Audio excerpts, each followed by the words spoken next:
we had a song on our first album called Rifles. Yes. And it was dedicated to George and Jonathan. So if I may real briefly, it says, well, my part says, Black August, callous hands, man-child dying. Price paid, bullets for slaves, God's cannon. For non-action, party's been split to two factions. Cross dissolver, black revolver. Tell the judge this will soon be over. Empty the holster, Chairman Mao sculpture. Drowning from that blood in my eye. Come Jehovah, 10 years on a 1 to life, 1 smoke, 100 stripes. The barrel kissed the officer's windpipe, rifles.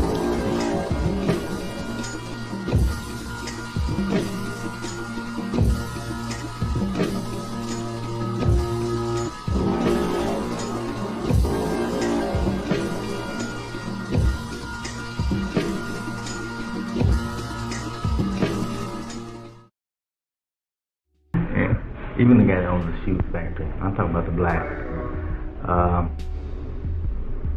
they aren't capitalists, of course, because where did they buy their leather from, their rubber, their string?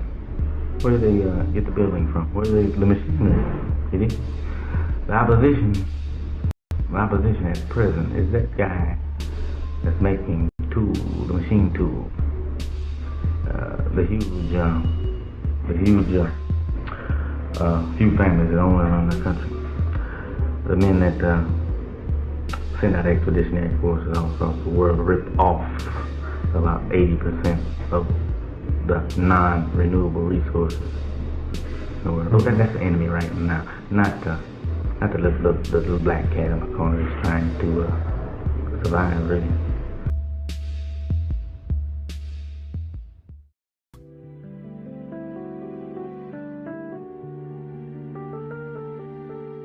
I don't recognize uniqueness, not as it's applied to individualism.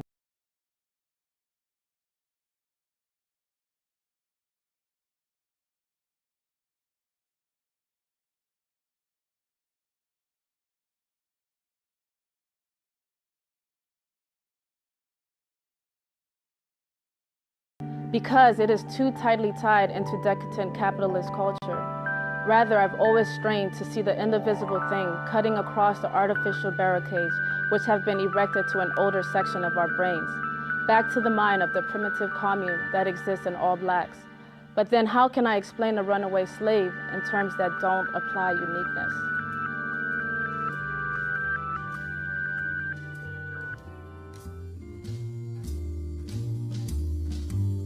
Growing up, I had a lot of young boyfriends in and out of Oak Hill, like the juvenile detention center. And then when they get a certain age, they down DC jail, and then they get shipped off down North Carolina, all over. So I know the reality that it is for black males. And I saw some of the young male students, and I said, well, I better introduce them to George Jackson and Malcolm X so they know, you know, that you can transform.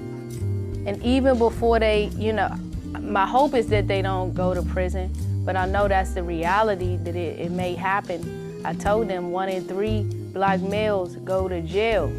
So with that being said, I hope it doesn't happen, but if it does, that at least I know that he'll be equipped with the materials of George Jackson, and he can enlighten like-minded individuals in that predicament. Because I was like, wow, I wish I would have known about George Jackson when I used to write letters to my little boyfriends when they was in jail, but I didn't know at the time. But I think if every young brother in the prison system reads George Jackson's book, it can bring so much change within their life. Because I just seen within like 2 months, one of my students, his whole character changed. And even his relationship with his mother, and some of the letters, the student was relating to that, George Jackson's relationship with his mom. So I'm just amazed. I was just honored when I got the phone call that this project was happening. And so I'm just blessed to be here. And I give thanks to George and Jonathan Jackson and all of the brothers, the Soledad brothers, that work to liberate the minds of millions and millions of black people. George says to us, arise and walk. Silver and gold have I none, but in the name of but I give you what I have.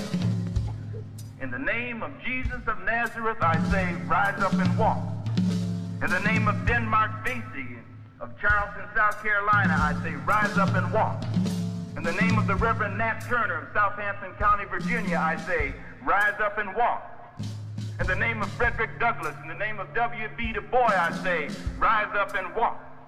In the name of my brother, Jonathan Jackson, in the name of James McLean, in the name of William Christmas, in the name of Angela Davis, and in the name of George Jackson, I say, rise up and walk.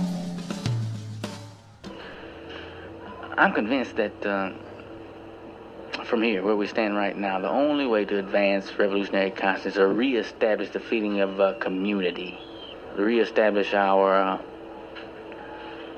class consciousness, is to create revolutionary culture. This poem is called Niggas That Scared of Revolution. And George was a revolutionary, and he let everybody know that he was a revolutionary. It just wasn't some locked up, ex-gang member who was just writing about revolution. George actually believed that he was a revolutionary, and he thought that we all had to deal with revolution.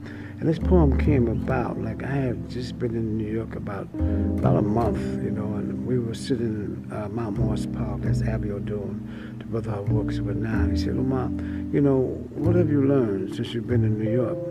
And I looked around the park, I looked out on Madison Avenue, and on Last Avenue, and I said, niggas are scared of revolution. So he said, write that. So when I did, niggas are scared of revolution, but niggas shouldn't be scared of revolution because revolution is nothing but change. And all niggas do is change. Niggas coming from work and changing the pimping clothes to hit the streets and make some cook change. Niggas change their hair from black to red to blonde and hope like the hair, the looks will change. Niggas kill other niggas just because one didn't receive the correct change. Niggas change from men to women, from women to men. Niggas change. You hear niggas say, things are changing. Things are changing. Yeah, things are changing. Nigga things into black nigga things that go through all kinds of changes. The change in the day that makes it random waves. Black power, and the change that comes over them at night as they sigh and moan. Ooh, white thighs. Niggas always going through bullshit change. But when it comes for real change, niggas are scared of revolution. Well, I have told young people, like sometimes we have workshops, I have mentioned that George Jackson was one of my inspirations. A lot of people didn't know about it. When I told them about the whole situation, the prison situation in California, and the fact that they were facing, some terrible situations, Fleta, Drungo, John Cluchette, and George, and they were amazed that they hadn't heard about this, So, but see, my thing is to always tell them, remember, like I was just saying before, there's nothing new here. There are shoulders that y'all are standing on here that you should know about and try to understand that the impact and it has been some things that maybe you don't know about, but you should know about, because this is nothing new. We're nothing new. The last pause is nothing new. There are people who came before you who have made contributions, some of them lively and some of them in the moments of death. So I try to always remember, there's other people came and did these things before. That's why we that's the difference between us and hip-hop, because we always made sure that people know about John Coltrane, Bird, Monk, and all the beboppers and the swingers together. Because these are shoulders people we still are. And basically the last pause, we just, and Gil Scott Heron, I gotta mention Gil, we all just blues singing the blues of our people in different voices and different techniques but it's all the same thing.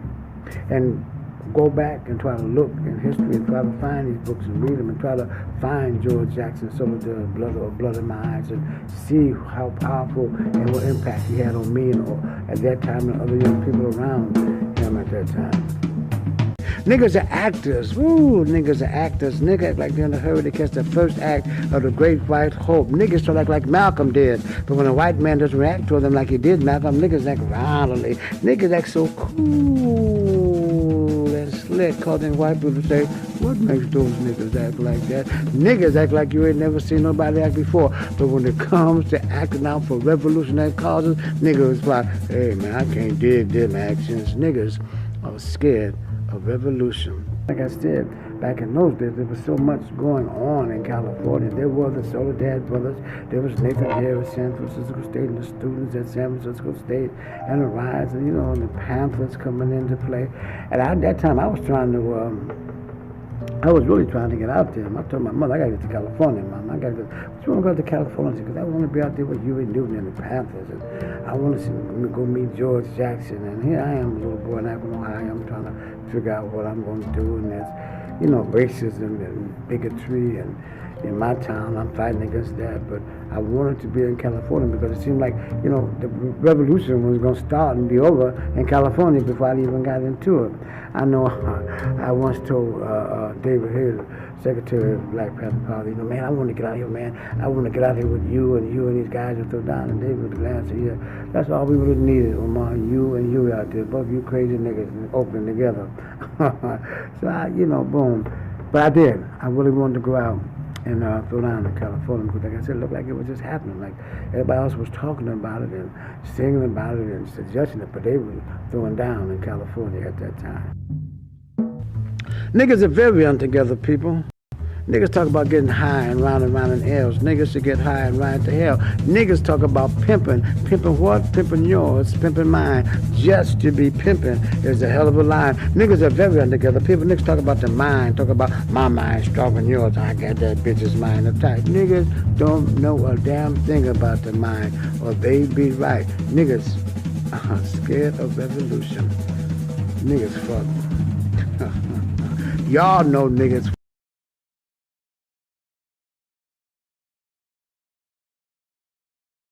fuck. Niggas love the word fuck. They think they're so fucking cute. They fuck you around. The first thing they say when they're mad is fuck it. You play a little too much. So they may say fuck you when it's time to TCB. Niggas are somewhere fucking try to be nice to them. They fuck over you. Niggas don't realize while they're doing all this fucking, they're getting fucked around. But when they do realize, it's too late. So all niggas do is just get fucked up. Niggas talk about fucking that, fucking this, fucking yours, sis. Not knowing what they fucking for.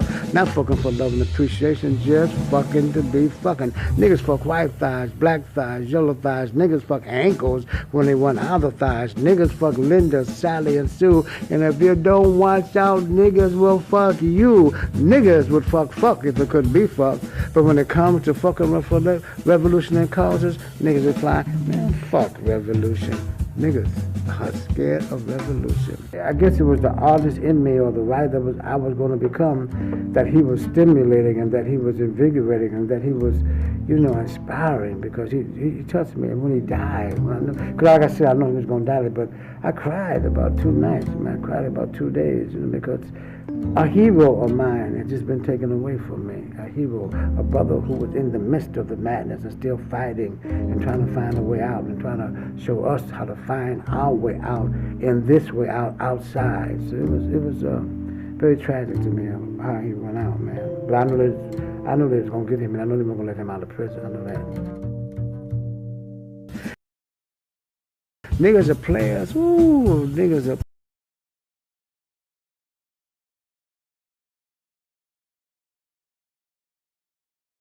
Yo, what's going on, everybody? So if you haven't noticed, this part of the video is pretty explicit. If you're, into spoken word and poetry and stuff, you tend to run into these kind of things. People just speaking from the heart. What is going on, everybody? Hope you're doing good. Hope life's treating you right. We are watching the beginning parts of, we're still just working our way through. Working our way through the video here called Releasing the Dragon, a video mixtape. Hope you guys are doing good. That was our pre-show for today. We're going to continue that next time we go live. That'll be tomorrow in the morning. Probably going to do, I've been saying I'm going to do 10 a.m. on Saturdays. I'll bump it up to 11, I think. Keep it easier to communicate when I'm on, Thursday at 11. Saturdays at 10, Sundays at 5. Like, it's just kind of confusing, I think. Mr. Goldstein, Mr. Hylian, much love to you. Thanks for coming through and jumping on the bus. Indigo Cat, how are you doing? Hope you are frogging on all right. But yeah, again, this we're almost through this video. We got about 15 minutes of it left. Maybe we'll finish it off on the next run tomorrow. I think that'll be good. And yeah, tomorrow we're gonna be talking about some stuff. Still working on exactly what that's gonna be, but we're gonna be chit-chatting about making the world a better place. That's kind of vague, but that's usually kind of the main thrust of what's happening here with our gaming time, with our streaming time. And I don't know, might continue Metroid. Might actually not sure if we're doing gaming, but anyway, we'll figure it out like we do. As always, guys, be an abolitionist. We need your help. We need that ocean to come rolling in. We need the tides to come frogging into the whole verse of activating your inner desire to seek your place in the world. And how's it going to be better stuff and things? That's right. But anyway, we got this petition here. It is on my side, as you can see. 52886, text in the exception. That'll lead you to a petition. And if you're not really into petitions, check out these abolitionist organizations. They range from, Jailhouse Lawyers Speak, that's supporting folks on the inside who are, these are incarcerated human rights activists. They believe that,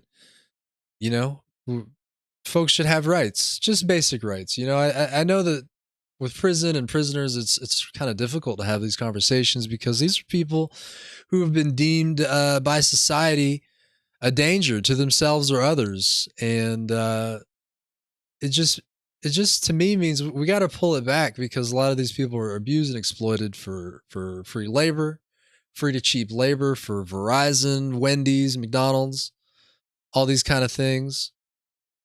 And basically it just doesn't, in the long term, it's not going to lead to any rehabilitation for these people, right? They're just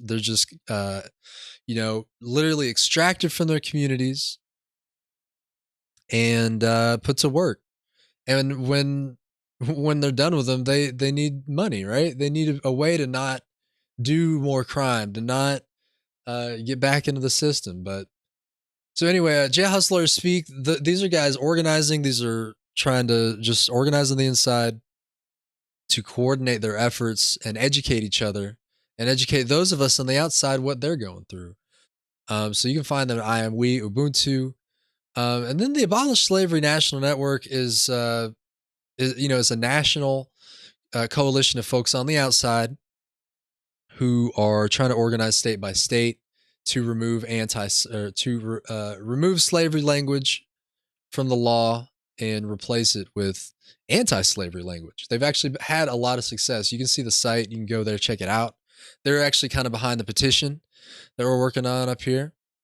And abolitionsday.org. Those guys are live every Sunday on the Blog Talk Radio. Super, super informative abolitionist historians. I've been missing a couple episodes myself, but I don't know. I'd love to organize like a listening party or something. Maybe I'll start tweeting about that more and see if people would be into that. Or maybe I'll jump it on Clubhouse. Are you guys on Clubhouse? I'm on Clubhouse. I have a little club over there, but I haven't been promoting it, so there's like no one in it. And most of the time I'm just sitting there listening anyway to other clubs. So I don't know what I guess I just said what we could do in Clubhouse. We could do a listening party, but anyway, and then Amend the 13th, they're really hands-on community organizing around food security, neighborhood security, youth programs with like math and science, a whole bunch of stuff. So they have the whole framework to kind of jump into those kind of formats, right? Activate your community, activate yourself. I'll go ahead and throw them up there one more time, just so they're on the screen. But yeah, that's what that is. That's what's going on that front. We're always going to be plugging that stuff every time we're up and alive. The next thing I was going to throw up here, what we got? But yeah, spoken word. Gotta love some spoken word stuff. It's a lot of fun. But right now we're going to pull up Metroid Dread, man. Metroid Dread is it. That's what I'm all about right here. Let's see. I already played a little bit, so you guys are missing the beginning. Sorry, not sorry. I couldn't help it. I had to jump in there and play that game last night. Where? And the real question is, where is the game capture? Where's the game capture? Is it even in the right spot? No. Oh dear.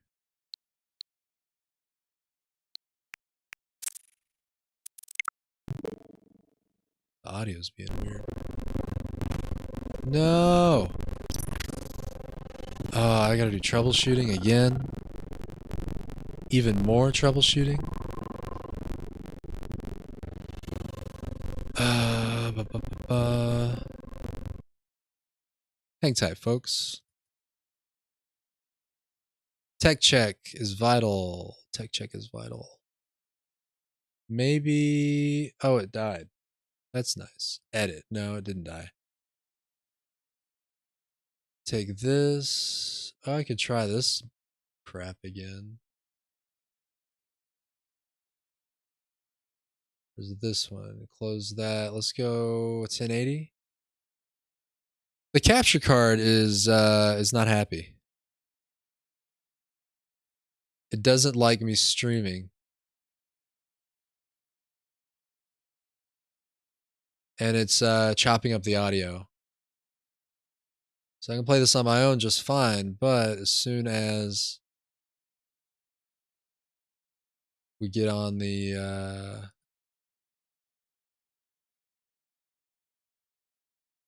oh, come on. Huh.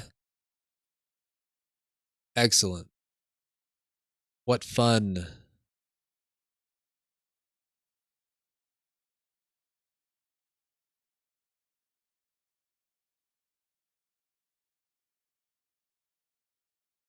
That doesn't make any sense. Picture profiles. Select the switch profile. Capture. Quality. Best. Allow.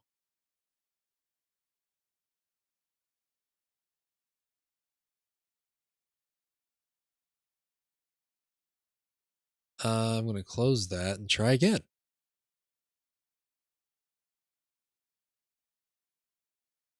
Should have done a tech check, man.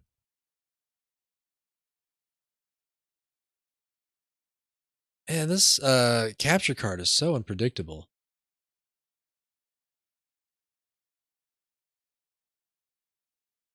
Audio input.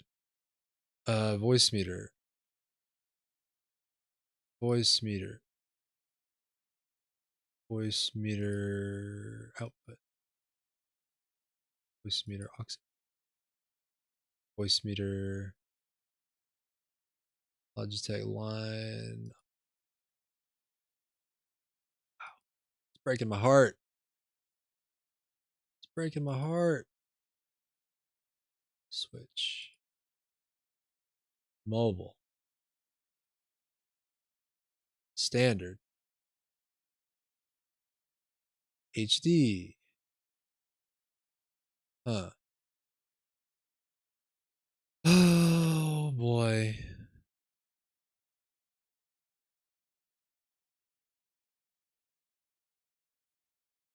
Capture card. Choppy audio. Choppy audio.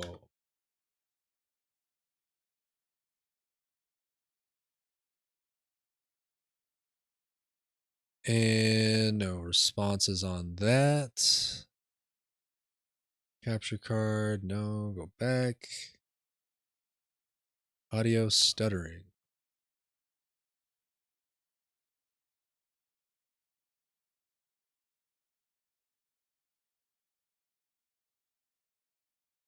Update. I narrow the problem to have a workaround. Monitoring resources, power management.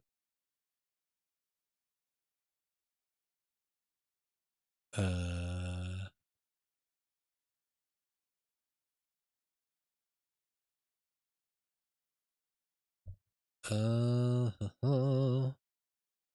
Power saving mode?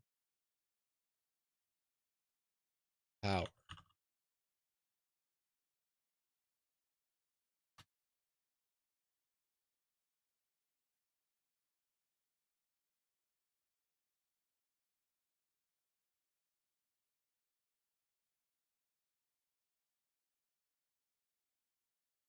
Huh.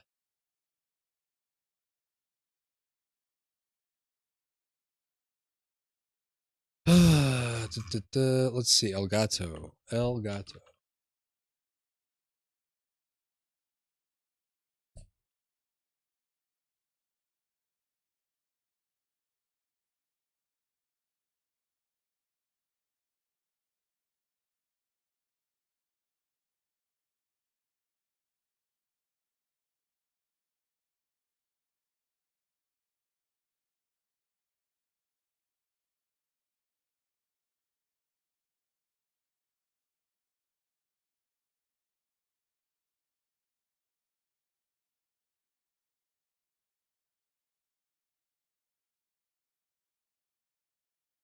Sounds. Recording devices. For the first device.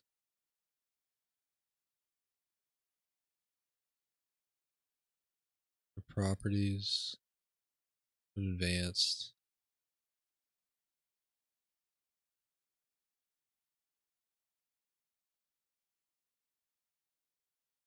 Huh. Recording.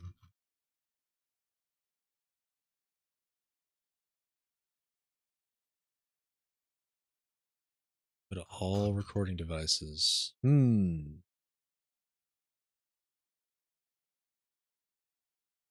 Elgato sound capture. Let's try that, I guess. Properties. Advanced. Can't change that. Why not?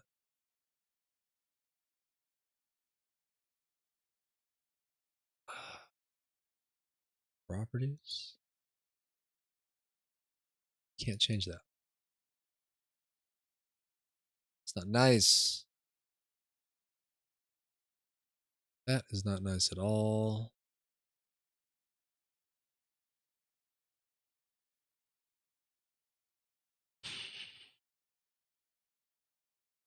Okay.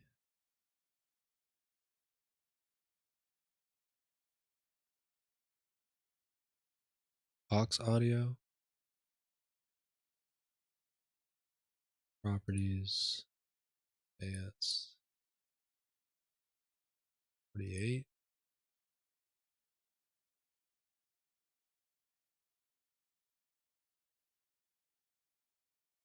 Okay.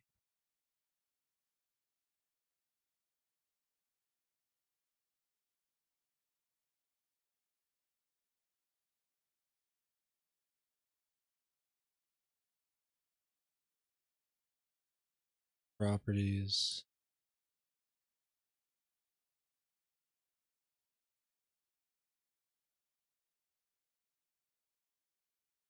Add. I don't know if everything's still working, I guess. Okay. Well, I did that, but I don't know if that's gonna fix it. I don't know. Kind of bummed. Come on. Still the same.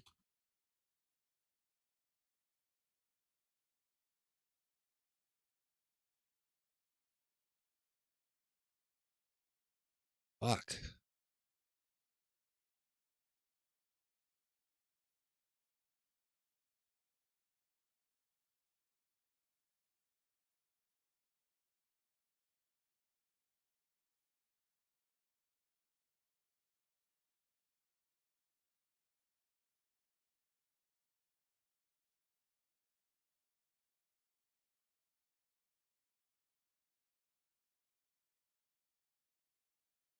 Fuck.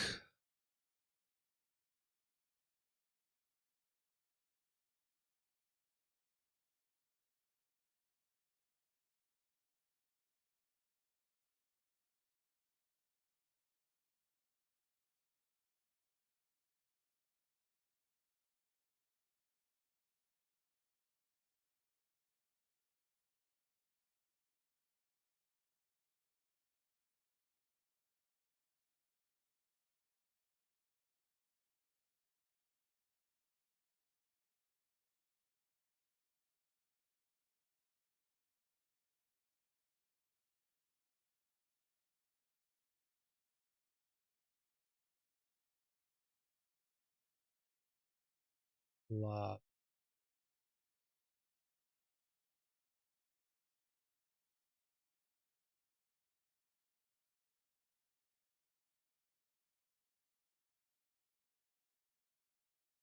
If there's a firmware update,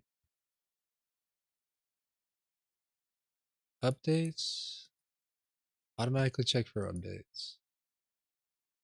What?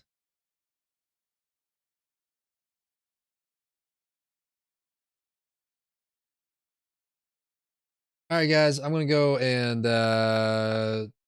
cut my brains out and put them in a middle school or high school anatomy class or something.